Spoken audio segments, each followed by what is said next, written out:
Jednym z ważniejszych miast kryjącym się za historią biblijną jest Megido, znane również jako Armagedon. Nie wszyscy wiedzą, że za słowem Armagedon, które wszyscy słyszeli i utożsamiają z ostateczną bitwą między dobrem i złem, kryje się nazwa jednego z najstarszych miast na świecie. Miasto, które było zaludnione już w 7000 roku przed naszą erą, znane jest z licznych bitew, jakie się tu toczyły. Księga Apokalipsy, która nazywa to miejsce Armagedonem, przewiduje, że ostatnia bitwa pomiędzy siłami dobra i zła, spodziewana pod koniec czasów, odbędzie się właśnie tutaj.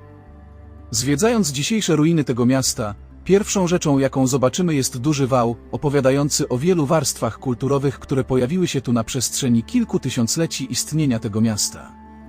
Archeolodzy wiedzą, że w środku tego opowiadania znajduje się około 20 starożytnych miast, zbudowanych jeden nad drugim. Kilka cywilizacji ustąpiło tu miejsca innym. Miasto zostało wielokrotnie zdobywane i odbudowywane. Można powiedzieć, że Armagedon miał tu już miejsce wiele razy, za każdym razem koniec świata dla jednej kultury był początkiem dla drugiej. Faraon egipski Thutmos III, bratanek i następca egipskiej królowej Hatszepsut, pokonał koalicję miast w Megido i z tym zwycięstwem zdobył większość wschodniej części Morza Śródziemnego. Drugim ważnym wydarzeniem było pokonanie żydowskiego króla Jozjasza w pobliżu Megiddo podczas bitwy z egipskim faraonem Nechą. Jozue został znacznie osłabiony i po dekadzie jego królestwo zostało ostatecznie zniszczone przez babilońskiego króla Nabuchodonozora II. Nawet w naszych czasach, w pobliżu Megiddo miały miejsce znaczące bitwy. Tak więc w 1918 roku, podczas I wojny światowej, armia sprzymierzona pod dowództwem generała Edmunda Alebiego pokonała pod Megiddo armię osmańską. Straty były tak miażdżące, że Imperium Osmańskie było zmuszone uciec się do rozejmu. Walka o Megiddo miała naprawdę sens, ponieważ miasto było strategicznie położone w dolinie Jezreel, która była skrzyżowaniem kilku szlaków handlowych. Okazuje się, że ten, kto kontrolował Megiddo, kontrolował szlak handlowy między Egiptem, Europą i Mezopotamią. Te szlaki handlowe i pompatyczne bitwy miały największy wpływ na historię miasta i zbudowały je jako biblijne pole bitwy. Być może właśnie dlatego Megiddo zostało uznane za miejsce końca świata, ponieważ było epicentrum konfliktów zbrojnych w całej historii Izraela. W Megiddo przeprowadzono wiele odkryć archeologicznych podczas ekspedycji Uniwersytetu w Chicago w latach 30. XX wieku. Najgłośniejszym odkryciem było wówczas odkrycie serii stajni, które podobno zostały zbudowane przez króla Salomona. Dzisiaj większość archeologów już tak nie uważa. Jest to jednak bezpośredni dowód na to, że w mieście stacjonowała duża armia kawalerii. Kolejnym niezwykłym znaleziskiem dokonanym przez Chicago Expedition jest szereg przedmiotów z kości słoniowej, w sumie około 382 sztuki, które znaleziono wśród pochówków ludzi i zwierząt. Na niektórych z tych przedmiotów znajdują się egipskie napisy hieroglificzne. Tak też w przypadku rylca mówi się, że należał on do egipskiego urzędnika o nazwisku Nachteamon, który był emisariuszem króla za panowania faraona Ramzesa III.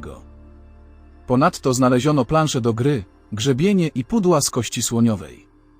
Tak duża liczba przedmiotów z tego materiału w miejscu pochówku spowodowała wielkie zamieszanie wśród naukowców. Rzeźby z kości słoniowej wykonane są z wykorzystaniem mieszanki motywów chetyckich, mykeńskich, egipskich, ugaryckich, kananejskich i asyryjskich. Nie tak dawno temu, w 2014 roku, w Megiddo dokonano kolejnego bardzo ważnego odkrycia.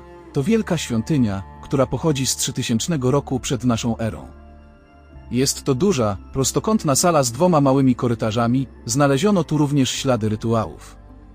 Świątynia ta jest najbardziej monumentalną budowlą tamtych czasów we wschodniej części basenu Morza Śródziemnego.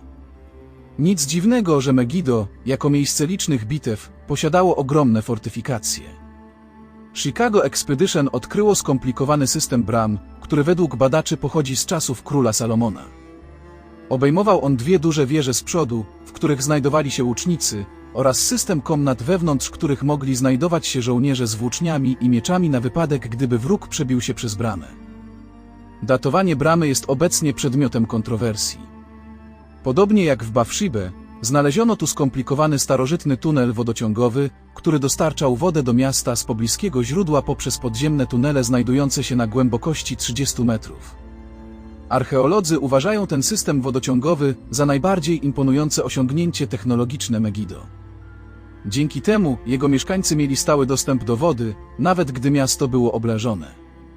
Prace archeologiczne trwają do dziś i są prowadzone przez archeologów z Uniwersytetu Tel Awiwskiego w Izraelu.